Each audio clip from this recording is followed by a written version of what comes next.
Capítulo 1. O porvir e o nada. Ponto 1. Vivemos, pensamos e operamos. Eis o que é positivo. E que morremos, não é menos certo. Mas, deixando a terra, para onde vamos? Que seremos após a morte? Estaremos melhor ou pior? Existiremos ou não? Ser ou não ser? Tal a alternativa. Para sempre ou para nunca mais, ou tudo ou nada. Viveremos eternamente ou tudo se aniquilará de vez. É uma tese essa que se impõe. Todo homem experimenta a necessidade de viver, de gozar, de amar e ser feliz. Dizei ao moribundo que ele viverá ainda, que a sua hora é retardada.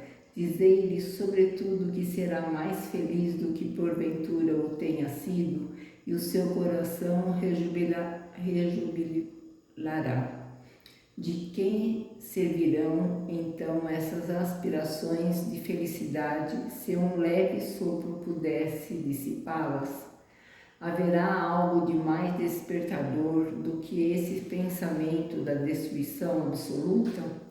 Afeições caras, inteligência, progresso, saber laboriosamente adquiridos, tudo despedaçado, tudo perdido, de nada nos serviria. Portanto, qualquer esforço na repressão das paixões, de fadiga para nos ilustrarmos, de devotamento à causa do progresso, desde que tudo isso nada aproveitássemos, predominando o pensamento de que amanhã mesmo, talvez, de nada nos serviria tudo isso. Se assim fora, a sorte do homem seria 100 vezes pior que a do bruto, porque este vive inteiramente no presente, na satisfação dos seus apetites materiais, sem aspiração para o futuro. Diz-nos uma secreta intuição, porém, que isso não é possível. Ponto 2. Pela crença em o nada, o homem concentra todos os seus pensamentos forçosamente na vida presente. Logicamente, não se explicaria a preocupação de um futuro que se não espera. Esta preocupação exclusiva do presente conduz o homem a pensar em si, de preferência a tudo pois o homem, o mais poderoso estímulo ao egoísmo, e o incrédulo é consequente quando chega à seguinte conclusão: gozemos enquanto aqui estamos, gozemos o mais possível, porque conosco tudo se acaba. Gozemos depressa, porque não sabemos por quanto tempo existiremos. Ainda consequente é esta outra conclusão, aliás, mais grave para a sociedade. Gozemos apesar de tudo, gozemos de qualquer modo, cada qual por si. A felicidade neste mundo é do mais astuto. E se o respeito humano contém alguns seres, que freio haverá para os que nada temem? Acreditam estes últimos que as leis humanas não atingem senão os ineptos e assim empregam todo o seu engenho no melhor meio de a elas se esquivarem.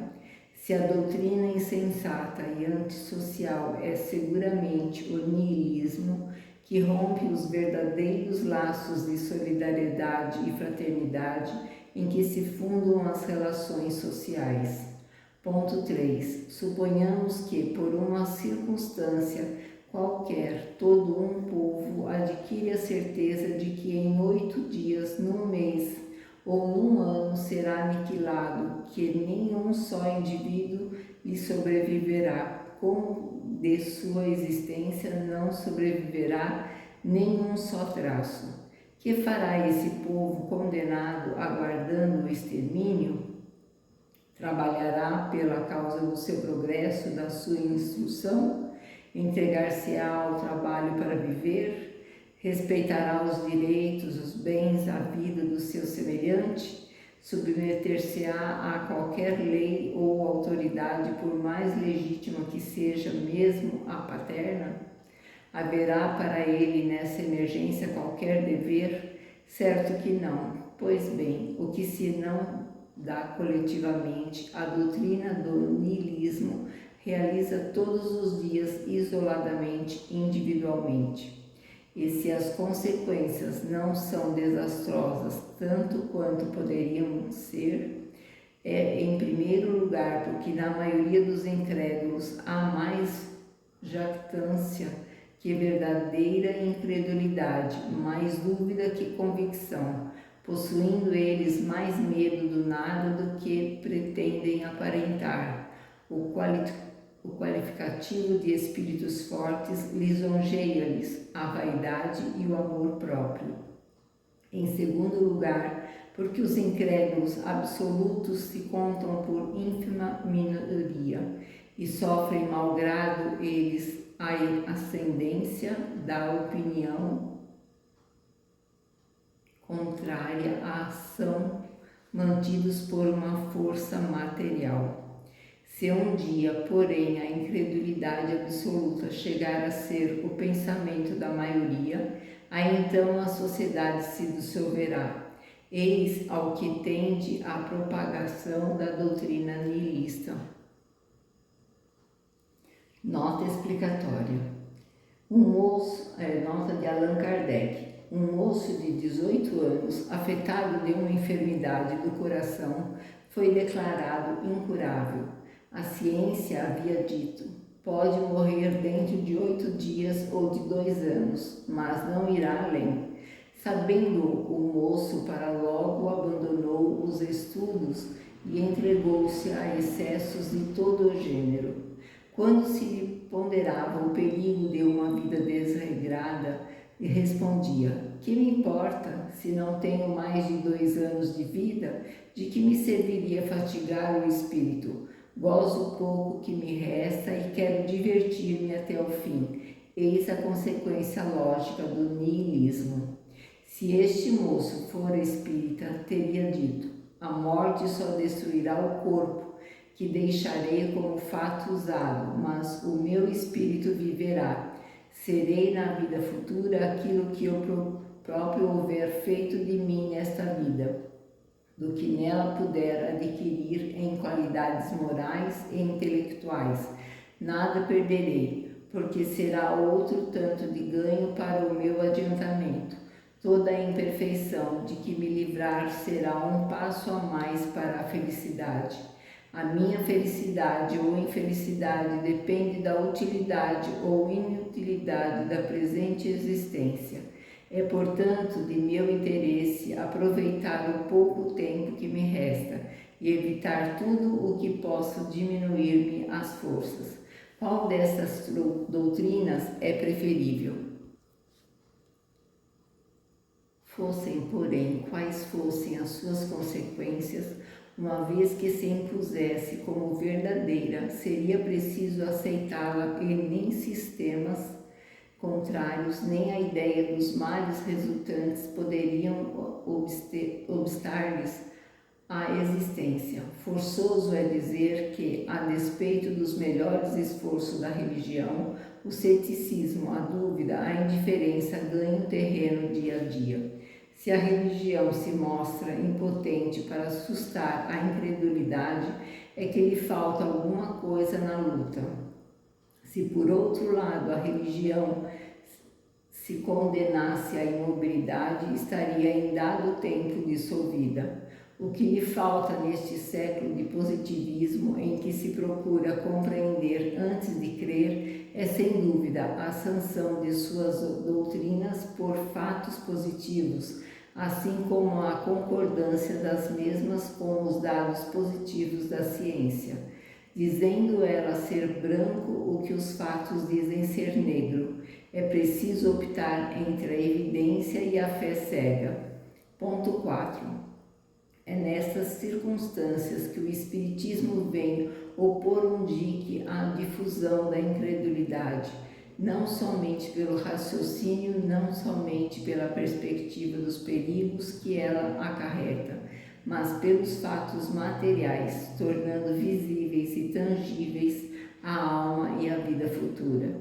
Todos somos livres na escolha das nossas crenças e podemos crer em alguma coisa ou em nada crer, mas aqueles que procuram fazer prevalecer no espírito das massas, da juventude principalmente, a negação do futuro, apoiando-se na autoridade do seu saber e no ascendente da sua posição, semeiam na sociedade germes de perturbação e dissolução, incorrendo em grande responsabilidade. Ponto 5. Há uma doutrina que se defende da pecha de materialista, porque admite a existência de um princípio inteligente fora da matéria, é a da absorção no todo universal. Segundo essa doutrina, cada indivíduo assimila ao nascer uma parcela desse princípio que constitui sua alma e dá-lhe vida, inteligência e sentimento. Pela morte, esta alma volta ao foco comum e perde-se no infinito, qual gota d'água no oceano. Incontestavelmente, esta doutrina é um passo adiantado sobre o puro materialismo, visto como admite alguma coisa, quando esta nada admite. As consequências, porém, são exatamente as mesmas. Ser o homem imerso em um nada ou no reservatório comum é para ele a mesma coisa, aniquilado ou perdendo a sua individualidade. É como se não existissem as relações sociais, nem por isso deixam de romper-se e para sempre. O que é essencial é a conservação do seu eu, sem este que lhe importa ou não subsistir. O futuro afigura-se-lhe sempre nulo, e a vida sempre é a única coisa que o interessa e preocupa. Sob o ponto de vista das consequências morais, essa doutrina é, pois, tão insensata, tão desesperadora, tão subversiva como o materialismo propriamente dito. Ponto 6.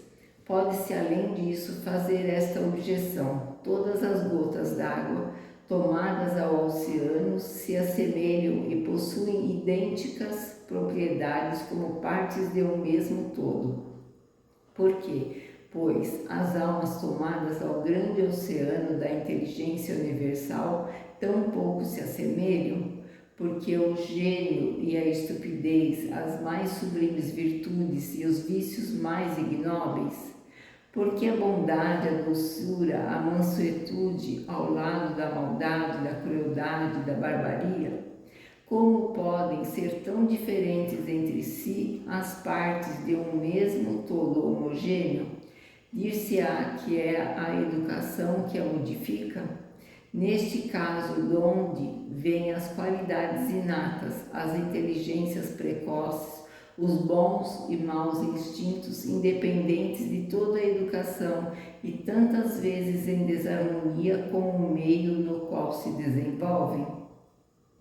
Não resta dúvida de que a educação modifica as qualidades intelectuais e morais da alma, mas aqui ocorre uma outra dificuldade. Quem dá a esta a educação para fazê-la progredir? Outras almas que por sua origem comum não devem ser mais adiantadas. Além disso, reentrando a alma no todo universal de onde saiu, e havendo progredido durante a vida, leva-lhe um elemento mais perfeito.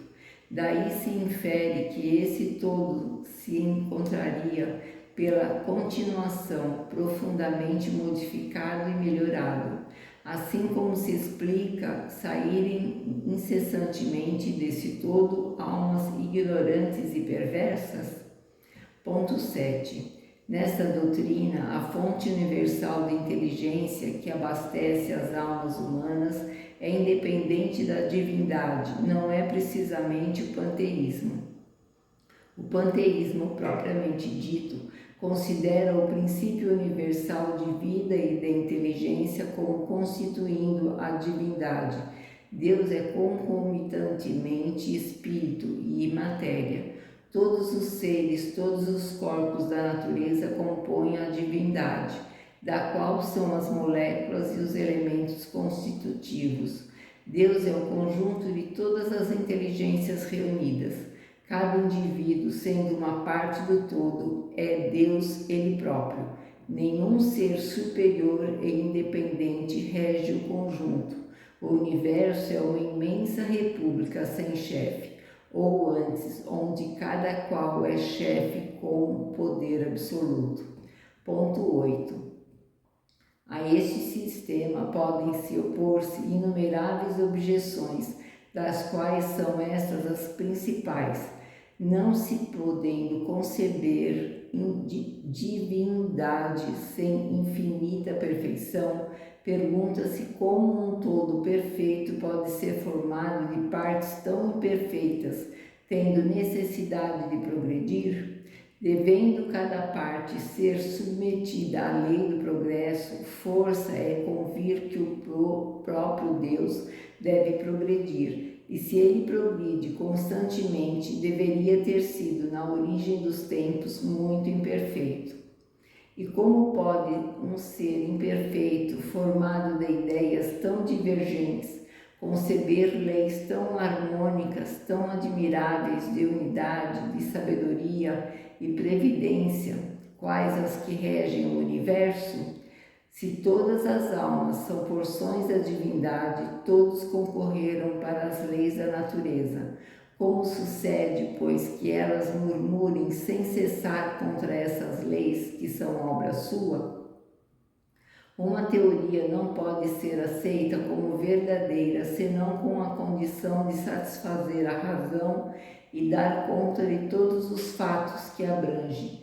Se um só fato lhe trouxer um desmentido, é que não contém a verdade absoluta. Ponto 9. Sob o ponto de vista moral, as consequências são igualmente lógicas.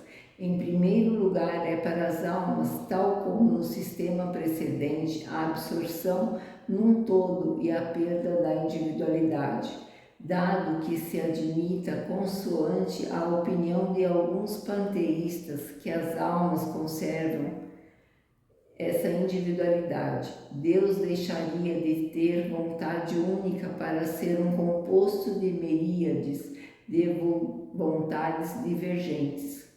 Além disso, sendo cada alma parte integrante da divindade, deixa de ser dominada por um poder superior, não incorre em responsabilidade por seus atos bons ou maus. Soberana, não tendo interesse algum na prática do bem, ela pode praticar o mal impunemente. Ponto 10. Ademais, esses sistemas não satisfazem nem a razão nem a aspiração humanas. Deles decorrem dificuldades insuperáveis, pois são impotentes para resolver todas as questões de fato que suscitam. O homem tem, pois, 3 alternativas: o nada, a absorção ou a individualidade da alma antes e depois da morte.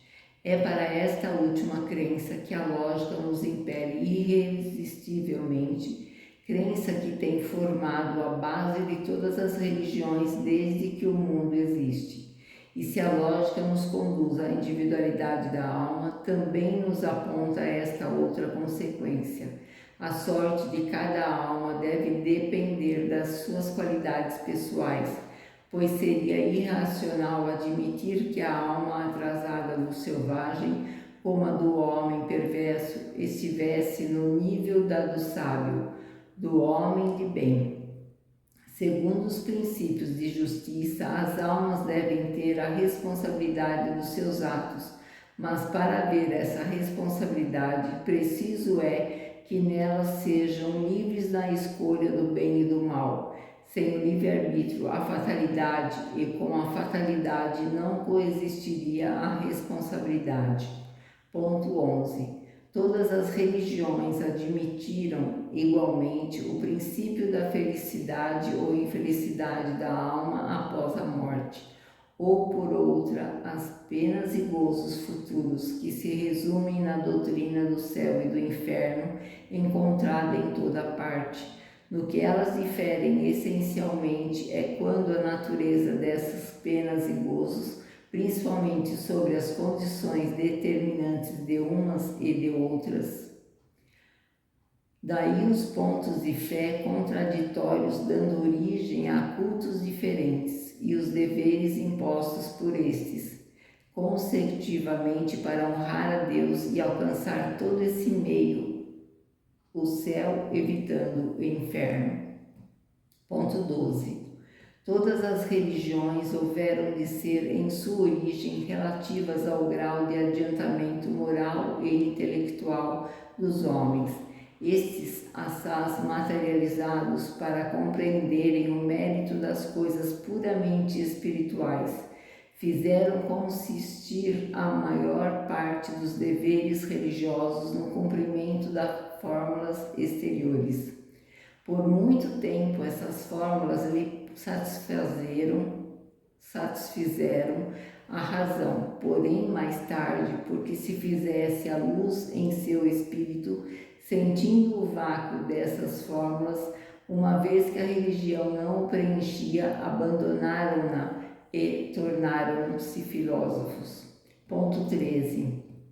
Se a religião apropriada em começo aos conhecimentos limitados do homem tivesse acompanhado sempre o movimento progressivo do espírito humano, não haveria incrédulos, porque está na própria natureza do homem a necessidade de crer, e ele crerá desde que se lhe dê o papo espiritual de harmonia com as suas necessidades intelectuais. O homem quer saber de onde veio e para onde vai, mostrando-se-lhe um fim que não corresponde às suas aspirações nem à ideia que ele faz de Deus, tampouco aos dados positivos que lhe fornece a ciência, impondo-se-lhe, ademais, para atingir o seu desiderato, condições cuja utilidade sua razão contesta. Ele tudo rejeita. O materialismo e o panteísmo parecem-lhe mais racionais, porque com eles ao menos se raciocina e se discute, falsamente embora. E a razão porque antes raciocinar em falso do que não raciocinar absolutamente. Apresente-se-lhe, porém, um futuro condicionalmente lógico, digno em tudo na grandeza da justiça e da infinita bondade de Deus, e ele repudiará o materialismo e o panteísmo, cujo vácuo-se em seu foro íntimo e que aceitará a falta de melhor crença. O espiritismo dá coisa melhor, eis porque é acolhido